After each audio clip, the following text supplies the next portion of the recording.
नमस्कार प्यारे विद्यार्थियों। लास्ट क्लास में हमने नदियाँ करी और उसमें हम झीलें पढ़ना शुरू कर रहे थे। इस झीलों को इस क्लास में अपने कंप्लीट कर लेते हैं। प्यारे विद्यार्थियों, मैं मानचित्र के माध्यम से आपको एक एक करके सभी झीलों के बारे में एक बार परिचय करवाता हूँ। देखिए, सबसे पहले तो आप इनकी स्थितियों को समझो कि कौन सी झील कहाँ पर है, उसके बाद में इनकी व्याख्या पढ़ते हैं। सबसे पहले आप यहाँ पर आएँ। देखो, ये आप पहचान रहे होंगे, तो ये जो क्षेत्र है, इस क्षेत्र को कहा जाता है साइबेरिया। ये साइबेरिया है। यहाँ पर जो देश है इसका नाम है चीन, और यहीं बीच में पड़ता है आपका मंगोलिया। यहाँ आप देखोगे तो यहाँ एक रेखा जाती है, और इस रेखा का नाम है 38 डिग्री समांतर। इस 38 डिग्री के उत्तर की तरफ उत्तरी कोरिया, नीचे की तरफ दक्षिण कोरिया है। यहाँ पर जापान देश स्थित है। होक्काइडो, होन्शु, क्योत्सु, शिकोकु द्वीप पड़ते हैं। नीचे की तरफ आप देखते हो तो इंडोनेशिया, जावा वगैरह है। इधर फिलीपींस, ये मलेशिया, ब्रुनेई, सारे के सारे देश यहाँ पड़ते हैं। और ये यहाँ हिमालय है, और यहाँ पर है क्षेत्र, इसका नाम है लद्दाख। भारत का सबसे उत्तरी भाग है। ये पश्चिम एशिया है, और पश्चिम एशिया में आप देखते हो तो यहाँ आपको एक झील दिखाई देती है। इस झील का नाम है कैस्पियन सागर। इस झील का नाम है कैस्पियन सागर झील। देखो, नाम के पीछे तो सागर है, लेकिन वास्तव में है क्या, एक झील है। इसके बाद आप बात करते हैं तो दूसरी जो झील है यहीं पर, इस झील का एक नाम है, टर्की देश में है। इस झील का नाम है वाम झील। इसका नाम है वाम झील। यहीं पर एक और झील पड़ती है, और इसका नाम है मृत सागर। और यहाँ पर एक झील पड़ती है, और इस झील का नाम है उर्मिया। ये झील पड़ती है, इसका नाम है उर्मिया झील। तो कैस्पियन सागर, वाम, मृत सागर, उर्मिया, ये तो बात हुई मुख्य रूप से पश्चिमी एशिया की झीलें। आगे देखो आप, आगे झीलें कौन कौन सी हैं। आगे आप आते हैं तो यहाँ भारत में आएंगे, और भारत में यहाँ तिब्बत में वर्तमान में इसके ऊपर बड़ा विवाद चल रहा है। इस झील का नाम है पेंगोंग झील। पेंगोंग झील है, पेंगोंग झील है, पेंगोंग झील। ये पड़ती है लद्दाख में। यहाँ सुमात्रा द्वीप पर एक झील पड़ती है, और इस झील का नाम है टोबा झील। ये झील है, इसका नाम है टोबा झील है। ये सुमात्रा द्वीप पर है, इंडोनेशिया में है। ठीक है। इसके बाद में आप अगर बात करते हैं तो यहाँ पर आ जाए साइबेरिया में, और यहाँ पर एक जो झील पड़ती है, इस झील का नाम है बैकाल झील। ये मुख्य रूप से बड़ी बड़ी झीलें हैं। ये साइबेरिया में आ जाएगी, ये साइबेरिया में। ये मुख्य रूप से बड़ी झीलों की बात हमने करी। ऐसे तो हज़ारों झीलें हैं, कोई कमी नहीं झीलों की, लेकिन जो सबसे प्रचलित, जो सबसे ज़्यादा चर्चित और सबसे बड़ी झीलें हैं, उनमें मुख्य रूप से इन्हीं के नाम ली जाते हैं। ये 7 झीलें सबसे प्रमुख झीलों में आ जाएंगी आपकी। अब हम बात करते हैं एक एक करके सबसे पहले, और सबसे पहली झील है कैस्पियन सागर। तो कैस्पियन सागर जो ये झील है, सबसे पहले कैस्पियन सागर जो झील है, यह क्षेत्रफल की दृष्टि से कैस्पियन सागर झील क्षेत्रफल की दृष्टि से विश्व की सबसे बड़ी झील है। विश्व की सबसे बड़ी भी है और सबसे बड़ी खारे पानी की झील है। सबसे बड़ी खारे पानी की झील है। सबसे बड़ी खारे पानी की झील है, जिसका क्षेत्रफल लगभग 3,71,000 वर्ग किलोमीटर है। इतना बड़ा क्षेत्रफल है इसका। प्यारे विद्यार्थियों, एक जाति यहाँ निवास करती है, प्राचीन काल से ही निवास कर रही है इसके किनारे, जिसका नाम है कास्पी। और कास्पी जाति के निवास के कारण ही इस झील का जो नाम पड़ा वो नाम पड़ा कैस्पियन सागर। दूसरी बात करें तो कैस्पियन सागर जो झील है इसकी सीमा लगती है एक रूस से, एक लगती है ईरान से, एक लगती है कजाकिस्तान से, एक लगती है अज़रबैजान से, और एक आपकी और सीमा लगती है और ये है तुर्कमेनिस्तान। तुर्कमेनिस्तान, इन देशों के साथ में सीमा लगती है कैस्पियन सागर झील की। तो कैस्पियन सागर झील के बारे में आपने पढ़ा कि क्षेत्रफल की दृष्टि से विश्व की सबसे बड़ी खारे पानी की झील है। क्षेत्रफल 3,71,000 किलोमीटर है। कास्पी जाति निवास करती है, अतः नाम पड़ा कैस्पियन सागर। सीमा लगती है रूस से, ईरान से, कजाकिस्तान से, अज़रबैजान से और तुर्कमेनिस्तान से। इनसे क्या लग रही है, इसकी सीमा लग रही है। तो एक झील तो आपकी हो गई कैस्पियन सागर। देखो 100% कभी भी नहीं हो पाता है सिलेबस, परंतु ये मैं कोशिश करूँगा कि अधिकांशतः चीज़ें आपको बताई जाएं। परंतु इसके बाद भी अगर कोई क्वेश्चंस बचते हैं तो उन क्वेश्चंस को हम एक टेस्ट जो रखेंगे एशिया महाद्वीप का, उस टेस्ट के माध्यम से कंप्लीट कर लेंगे। तो आपको जो है ये समग्र अध्ययन करवाया जाएगा। ऐसा नहीं है कि कुछ ऊपरी बिंदु बताए और आगे चल दिए। तो इस चीज़ से आप निश्चिंत होकर के पढ़ें, चीज़ें सारी करवा दी जाएंगी और इनके नोट्स भी आपको मैं प्रोवाइड करवा दूँगा। अगली झील की बात कर लेते हैं। और अगली जो झील है, इस दूसरी झील का नाम है वाम झील। देखो वाम जो झील है ये है टर्की देश में। कौन से देश में पड़ती है? तो ये देश में पड़ेगी टर्की में। विश्व की लवणता की दृष्टि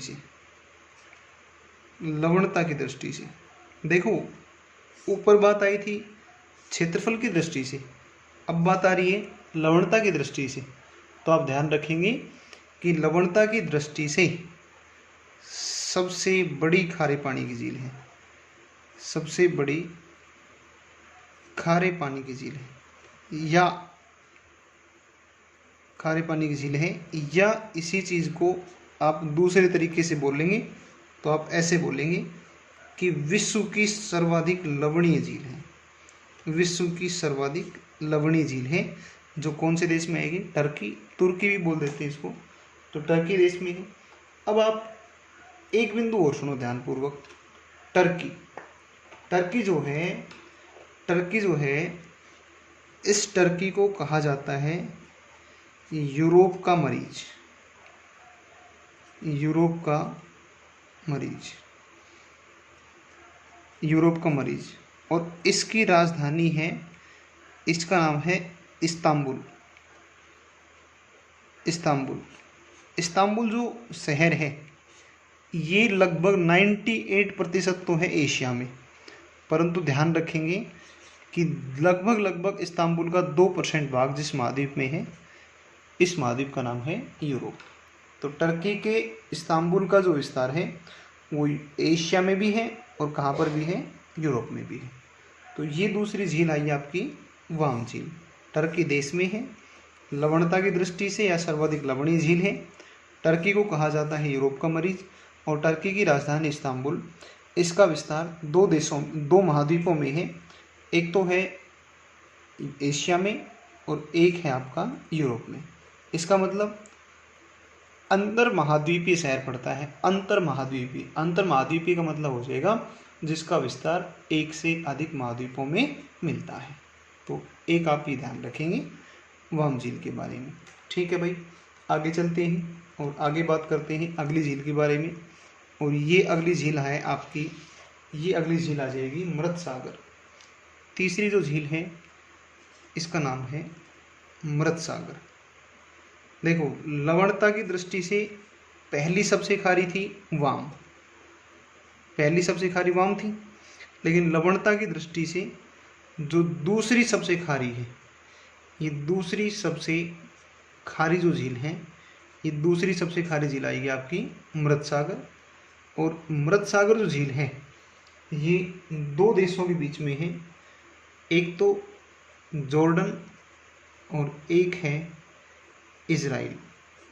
तो जॉर्डन और इज़राइल, इन दो देशों के बीच में जिस झील का विस्तार है, ये झील है आपकी मृत सागर। लवणता अगर आप देखते हैं तो जो वाम थी इसकी लवणता थी 330 ग्राम प्रति 1000 ग्राम।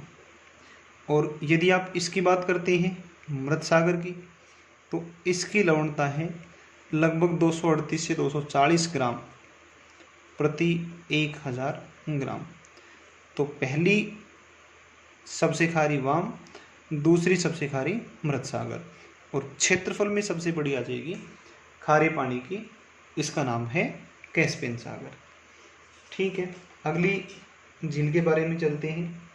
और ये है आपकी उर्मिया झील।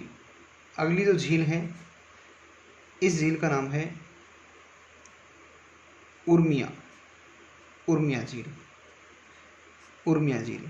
और उर्मिया जो झील है, ये उर्मिया झील पड़ती है आपकी ईरान देश में है। और उर्मिया जो झील है, यह उर्मिया झील पश्चिम एशिया की सबसे बड़ी मीठे पानी की झील है। तो पश्चिम एशिया की सबसे बड़ी मीठे पानी की कौन सी है, तो कौन सी आएगी, उर्मिया झील आ जाएगी। इसके बाद में एक अगली झील जिसकी हमने चर्चा करी, इस झील का नाम है, और इसका नाम है पेंगोंग झील, पेंगोंग झील, पेंगोंग झील है। ये आज के दिन तो भाई देखो महत्वपूर्ण है, आज जिस दिन मैं पढ़ा रहा हूँ, ये तो ये मान लिया कि 5 स्टार क्वेश्चनों में से एक क्वेश्चन है। पेंगोंग झील पड़ती है लद्दाख, लद्दाख। एशिया की सर्वाधिक ऊंचाई पर स्थित जो झील है, ये भी कौन सी है, पेंगोंग। और ये ध्यान रखेंगे नोट करके कि पेंगोंग झील जो विवाद है, ये पेंगोंग झील विवाद किन दो देशों के बीच में चल रहा है वर्तमान में, ये चल रहा है भारत व चीन। देखो, इसको मैं अलग से एक वीडियो लूँगा जिसमें चीन के साथ में जो भारत के सीमा विवाद हैं, या फिर कोई भी किसी प्रकार का जो विवादित क्षेत्र है, उनके बारे में हम चर्चा करेंगे अलग से। तो उसमें जो चीन के साथ में विवादित स्थान है, झील है, नदी है, या फिर कोई सीमा रेखा है, तो उनको एक अलग से ही पढ़ेंगे। चीन के साथ जो वर्तमान में जो समस्याएं चल रही हैं, राजनीतिक समस्याएं, उनके बारे में अलग से बात करेंगे। तो पेंगोंग झील के बारे में आप वर्तमान में ये ध्यान रखें, लद्दाख में है, और पेंगोंग झील विवाद जो है वो भारत और चीन के बीच में आ जाएगा। इसके बाद में अपने आगे चलते हैं। और अगली एक जो झील आपसे चर्चा करी मैंने, इस झील का नाम है टोबा। अगली झील है टोबा झील। टोबा जो झील है, ये पड़ती है इंडोनेशिया में, ये पड़ेगी इंडोनेशिया, इंडोनेशिया में। और इंडोनेशिया में जिस द्वीप पर है, इस द्वीप का नाम है सुमात्रा। यह एक क्रेटर का उदाहरण है। किसका उदाहरण है, क्रेटर। तो क्रेटर क्या होता है, ध्यान रखेंगे, ज्वालामुखी के मुख पर बनने वाली जो प्यालेनुमा संरचना होती है, उसे कहते हैं क्रेटर। मुख पर निर्मित प्यालेनुमा संरचना, प्यालेनुमा संरचना, यही आपकी कहलाएगी, यही कहलाएगी आपका क्रेटर कहलाएगा। जैसे डायग्राम के माध्यम से आप इसको अगर समझना चाहें तो समझ सकते हैं। देखिए एक बार,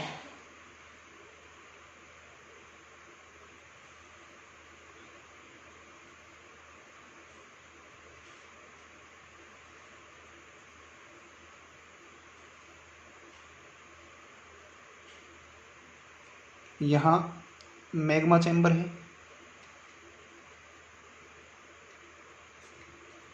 ये मैग्मा चैम्बर है, और यहाँ से मैग्मा आएगा और मैग्मा का धीरे धीरे क्या होने लग जाएगा, यहाँ पर जमाव, ये हो गया जमाव मैग्मा का।